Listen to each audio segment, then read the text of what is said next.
So we've all been here. Squaring a binomial is easy. You FOIL it, you combine terms, and then you're done in 10 seconds. But now what happens when that exponent climbs? For example, if you have the exponent of 10, if you try to manually multiply, for example, like x plus y, and then times x plus y, times x plus y, see, this is only the exponent of 3. But if you're given the exponent of 10, that means you need to multiply this 10 times. But this means that you're just doing chores at this point and you're just wasting too much time. So there must be a better way to predict the result without whatever this is. So now we have the binomial theorem. It's essentially a cheat code that tells us exactly what the polynomial will look like after it is expanded. And to understand it, we just need to track two things, which is, number 1, the coefficients, and number 2, the variables. And this includes, for example, if you're trying to find x.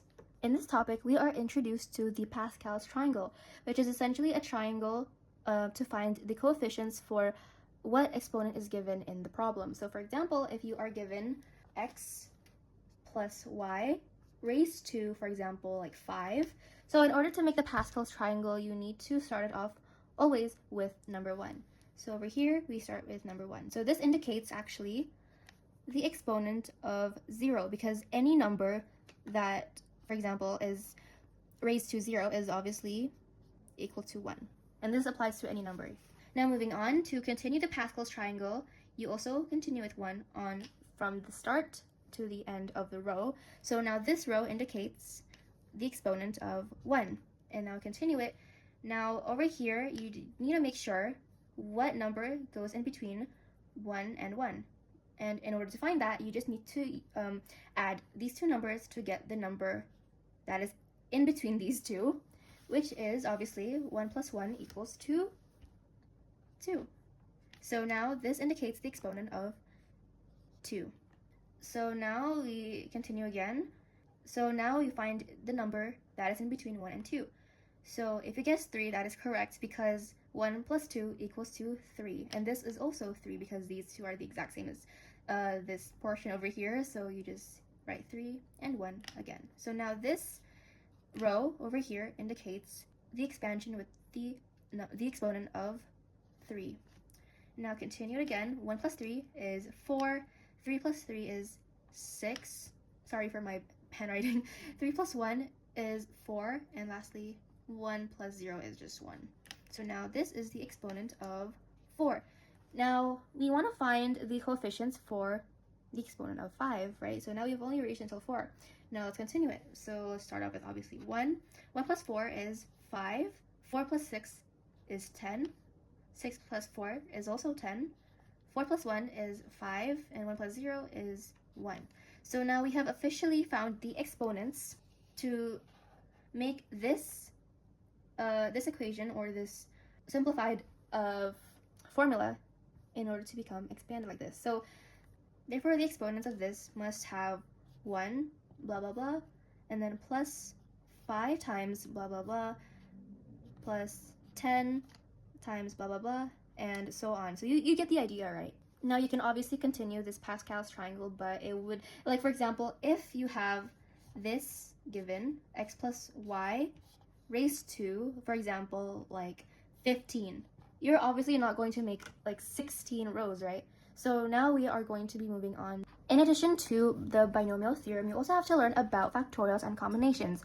So this letter is a combination, which you can find on your calculator, specifically on your graphic display calculator, like this. So in order to find this feature, you go to options, right here. I don't know if you guys can see it, but this is options, and then you go to this arrow, F6, once only, and then you find prob, which is basically probability. So you press F3, and you will find NCR, or what people call choose, like choose, you know, like you choose, you know, which is basically what everyone calls this letter C. So you just press F3, and then this is actually a coefficient, which is if you do not use the Pascal's triangle like before, it's obviously going to take a long time, right? So 5, choose 2. Now let's try using this formula over here. So n is basically 5, so it's 5 factorial divided by 2 factorial times 5 minus 2 factorial. Now obviously, using the PEMDAS rule, you have to start off with the parentheses. So this is basically 3, obviously, because 5 minus 2 is 3. So yeah, but first you need to expand it, right? So 5 times 4 times 3 times 2 times 1 divided by 2 times 1 and then multiplied with 3 factorial. Now, how do you simplify this? Basically, we know that 3 factorial is the same as 3 times 2 times 1, which is what you can find over here in the numerator. So you can simply just cross this out. So now you are left with 5 times 4 divided by 2 times 1, which gives you 20 divided by 2, which is 10. Now let's prove it in the calculator, okay? So we have 5, choose 2. Now execute. It gives you 10. Okay, so let's try expanding something. Let's expand x plus 2 raised to 3 without using Pascal's triangle. So obviously the first step is to find the number of terms, which leads to how the number of coefficients it would expand to, right? So if you guess the number of terms of 3, that is actually wrong, because you do not look at the exponent over here, because you actually need to consider this, okay? You obviously need to consider 3, 0. This is actually the first term, and this over here is the second term. So don't be fooled by the exponent that is given, because according to the Pascal's triangle, if you try to draw it again, so this indicates if the given exponent is 0, this is the exponent of 1, this is when the exponent is 2, and this is when the exponent is 3. So as you can see, how many terms are there? 1, 2, 3, 4. So this means, oh sorry, never mind. So how do you know how do you know the number of terms? You simply look at this row, because based on this given, this is the exponent of 3, so you follow this row over here. Now let's count how many coefficients are there. There's 1, 2, 3, and 4. That means that is not 3 terms. There's actually 4 terms. So in continuation of this, let's write the third term. So basically this over here indicates 3, 0.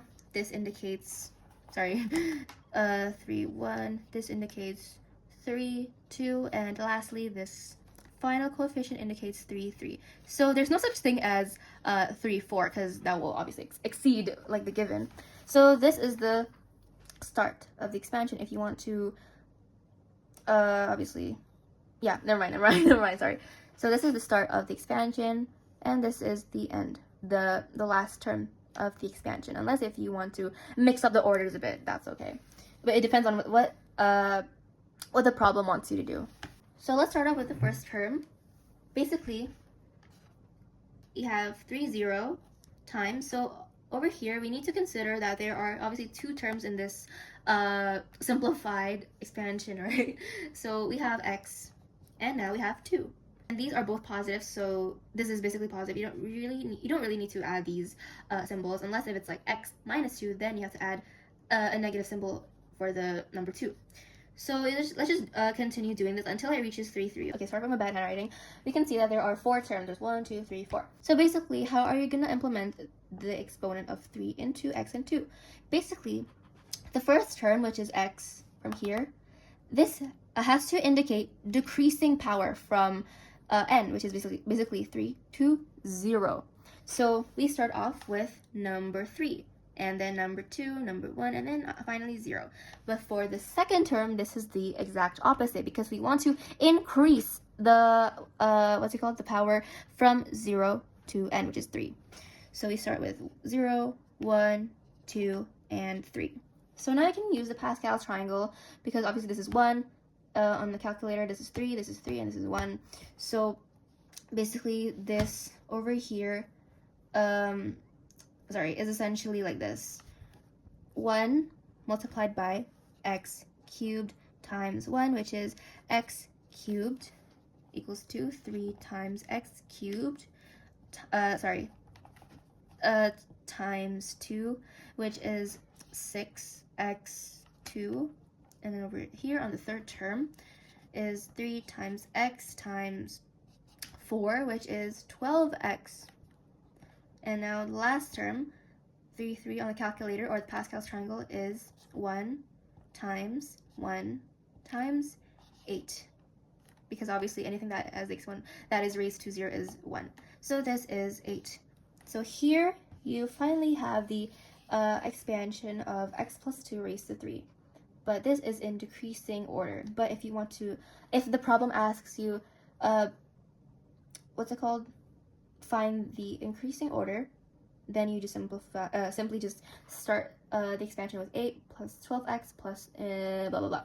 So if you put it together, you get this from the general order, because it usually asks for a decreasing power. So if you put it together, you start off with this, obviously, x cubed plus 6x squared plus 12x plus 8. So that is the final expanded form. But if it asks for increased, that means it's 8 plus 12x plus 6x plus x raised to 3. So yeah,